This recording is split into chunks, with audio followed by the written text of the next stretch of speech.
Nadia Carter stepped into the Bulldog's den looking for nothing more than a quiet drink. To Ray Maddox, she was just another black woman sitting alone at the counter, an easy mark, a distraction to liven up his evening. He swaggered forward with his crew close behind, every step heavy with arrogance, every grin daring her to stay silent. Then came the crack of his hand, sharp and ugly, echoing across the bars as men burst out laughing. But what none of them saw, what Ray could never understand, was a truth behind her calm eyes.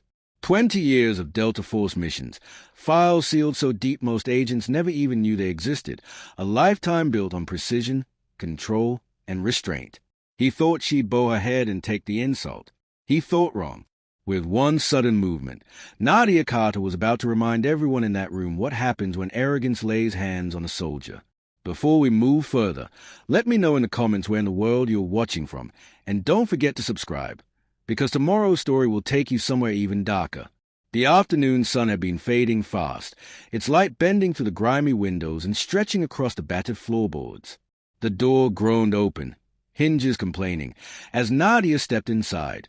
Her eyes adjusted quickly to the dim haze.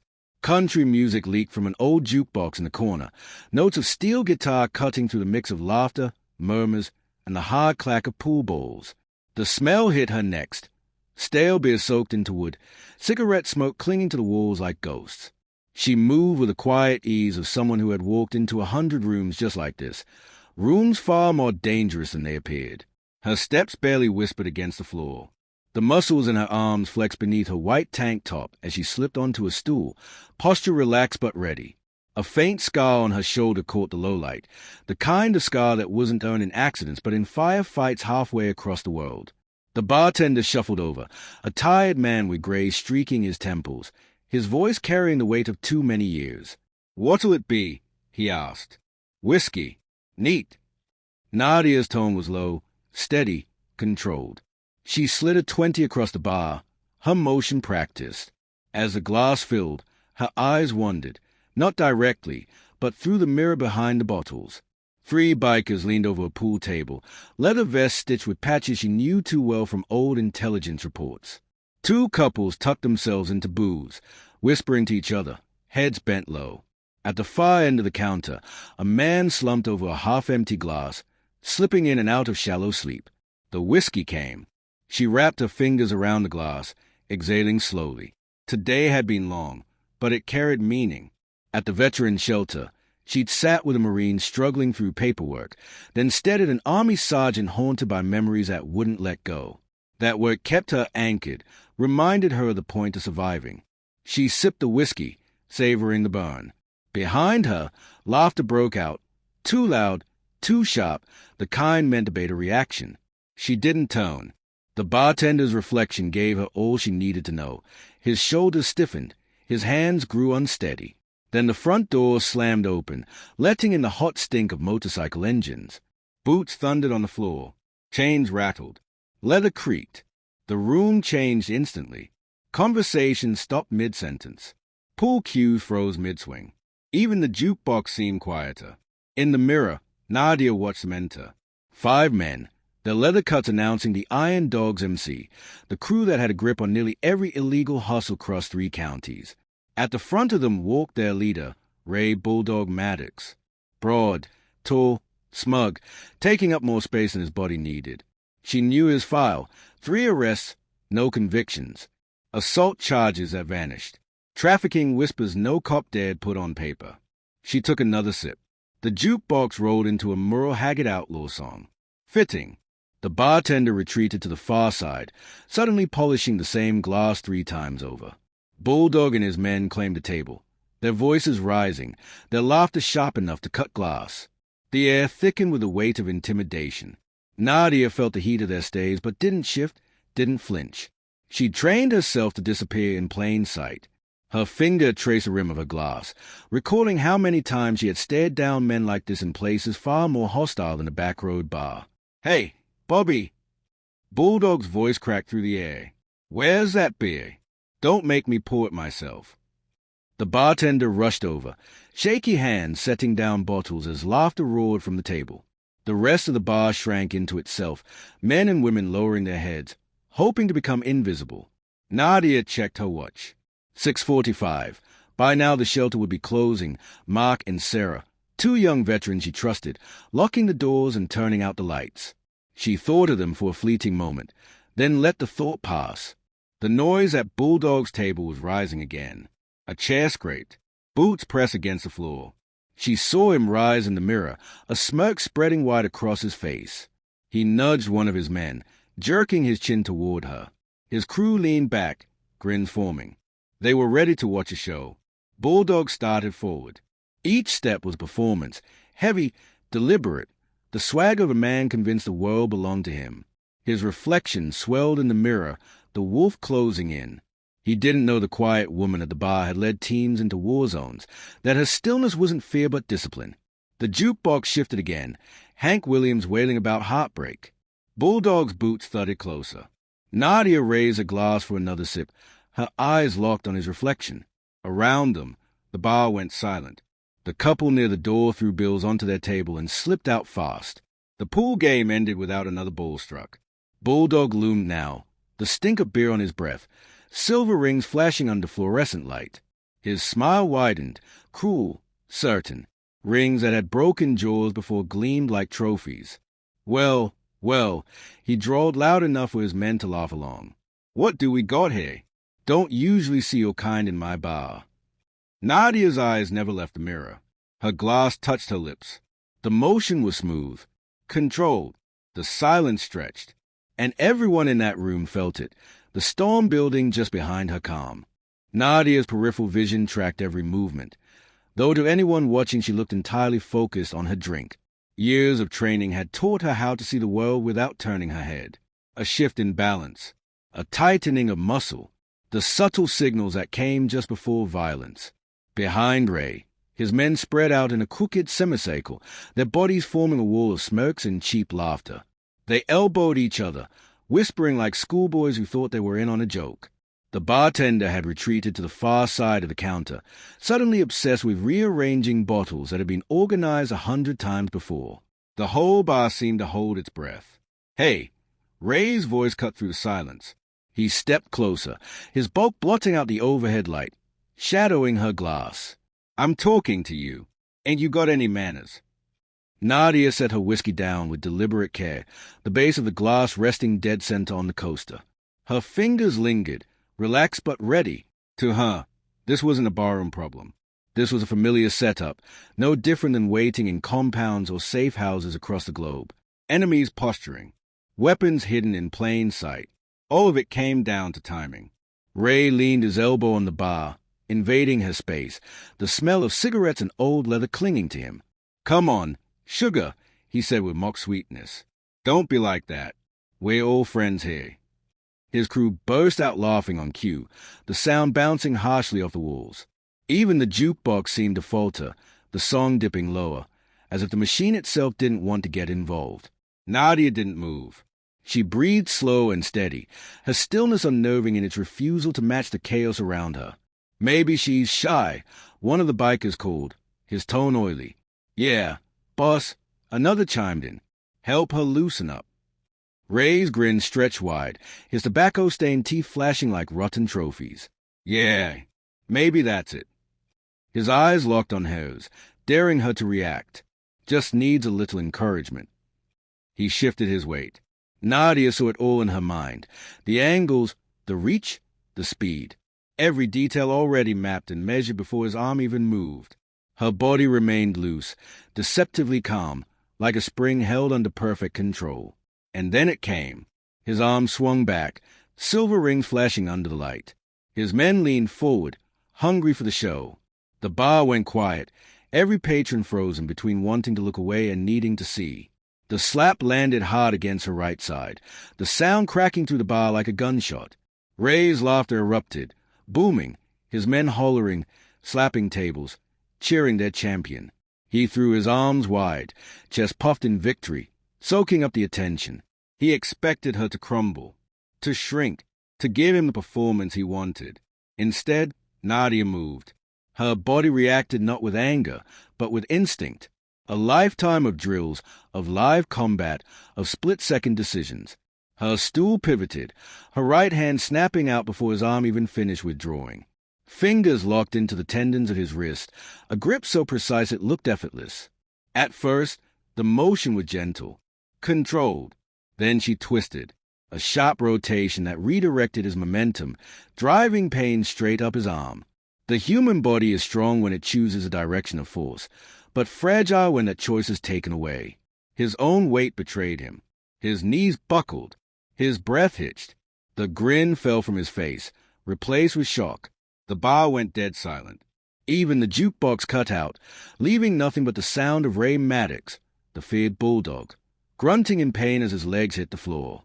His crew stood rooted, their smirks wiped clean, jaws slack as they watched their leader dragged down by a woman who hadn't even raised her voice. Nadia leaned down, controlled, deliberate, her lips close to his ear. Her whisper cut sharper than any shout. "Touch me again," she said, her tone icy, absolute, "and you won't be using that hand." The words hung in the air, heavier than fists. Everyone in the room understood it wasn't a threat. It was a promise. She released him just as smoothly as she had taken hold. Ray stumbled backward, boots scraping, clutching his wrist. His face turned crimson, anger colliding with humiliation. His eyes darted to his crew, searching for support that wasn't there. He tried to speak, his voice cracking under the weight of rage. "You," his fist clenched, the rings glinting once more. But before he could finish, Nadia turned her back on him. Deliberately, calmly, as though he no longer mattered. She lifted her whiskey again, studying the amber glow as if it held more value than the man behind her. The message was clear. He was no threat. He was nothing. One of his men, tall and lanky with a patchy beard, shuffled forward nervously. "Boss, you want us to." "Shut up." Ray snapped, his voice cracking. The sound of it only deepened the embarrassment. His men shifted uncomfortably, glancing at each other, unsure if following him meant loyalty or suicide. The command in Ray's tone snapped like a whip, but it didn't land. The lanky biker who had stepped forward froze, then retreated, his eyes flicking downward as he folded back into the uncertain mass of Bulldog's crew. The jukebox crackled back to life, filling the heavy silence with the opening chords of Simple Man. The familiar melody rolled across the bar like a reminder of normalcy, though everyone knew this night was far from ordinary. A few patrons tried to return to their drinks, their hands shaky, their eyes betraying the urge to keep sneaking glances at the standoff. Nadia raised a glass with calm precision, letting the amber liquid catch the glow of the dim lights. She drank slowly, savoring the whiskey as it burned smooth warmth into her chest. Her posture was steady, outwardly relaxed, but every muscle in her body remained ready to react, ready to finish what had started if anyone else dared to test her. Behind her, Ray's breathing rasped loud and uneven. She didn't need to look to know he was torn, between the fury twisting in his gut and the sting of humiliation that had already stained his reputation. His men muttered in low tones, their voices stripped of the bravado they had flaunted just minutes earlier. At the far end of the counter, the bartender crept a few steps closer, reassured enough to resume his endless wiping, though his eyes never dared lift higher than the bar's polished wood. Nadia drained her glass. The clink as she set it down rang sharper than it should have, slicing through the tension. She reached into her pocket, pulled out a crisp 20, and laid it flat beside the coaster. Every motion was unhurried, deliberate, the kind of quiet control that unnerved men who thrived on chaos. Ray finally found his voice, thick with fury. "You think you can just. Your tab's covered too." Nadia's voice cut through his words, calm and precise, as she placed a second bill beside the first. She didn't even glance in his direction. A ripple of laughter spread through the bar, muffled chuckles from patrons who couldn't contain themselves. That sound snapped something inside Ray. His face contorted, blotched red, the veins in his neck bulging as his rage clawed free. "You uppity, don't you?" Her head turned then, her eyes locking on his with icy stillness. The weight in her gaze froze him where he stood. For the first time in years, Ray Maddox stepped back from someone smaller than him. "You really don't want to finish that sentence," she said, her voice low but cutting enough to slice the air itself. The bar seemed to inhale all at once, then hold its breath. Ray's crew darted glances between their leader and the woman who had unraveled the script of intimidation they had perfected over years. Nothing was happening the way it was supposed to. Nadia rose from her stool, her movements measured, unshaken. She tugged at her tank top, smoothing the fabric down with precise care, then adjusted her ponytail, sliding her hand along it until not a strand was out of place. Every action whispered calm dominance. "Get her!" Ray suddenly bellowed, desperation bleeding through the command. His men stiffened, eyes wide, but none of them moved. They had watched her drop Bulldog with nothing more than a wristlock. None were eager to step forward and test her further. Nadia walked toward the door, each step confident, unhurried. The crowd instinctively parted, creating a clear path. Some nodded in quiet respect as she passed. A few even smiled, as though relieved someone had finally stood against the beast in their midst. Ray's face twisted, rage choking his voice. "This ain't over," he shouted, spittle flying. "You hear me? You'll regret this." Nadia didn't turn. She pushed the door open, letting in a rush of cool night air. The gravel lot lay ahead, washed in yellow light from the buzzing lamps. Crickets chirped. Shadows stretched long across the ground. She paused a moment, scanning the area the way soldiers do, cataloging exits, sight lines, and cover.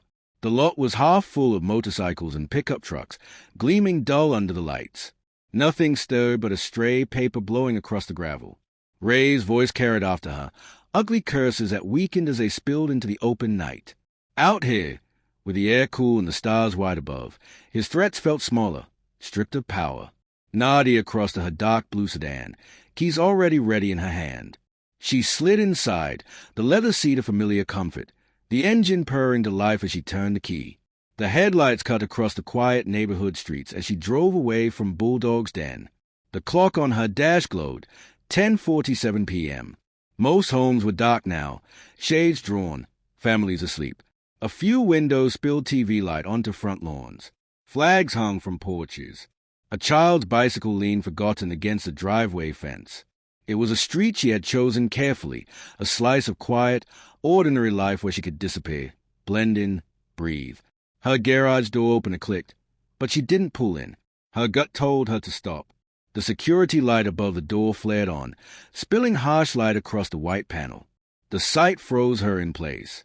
Crude red letters sprawled across the garage, the paint still dripping. "You're dead." Her jaw tightened, the smallest tell of the storm she kept locked inside. The threat wasn't clever, wasn't even well executed, but it was loud, and it was personal. A spark of cold, steady anger ignited deep within her, not the reckless kind, but the kind that honed her focus to a blade. She cut the engine, stepped out, her boots crunching against concrete. The night smelled of cut grass, sharp paint fumes, and something darker, fear, maybe, or the stench of cowardice. A porch light clicked on next door.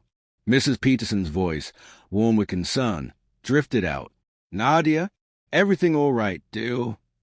Nadia's voice was steady, soothing. "Everything's fine, Mrs. Peterson.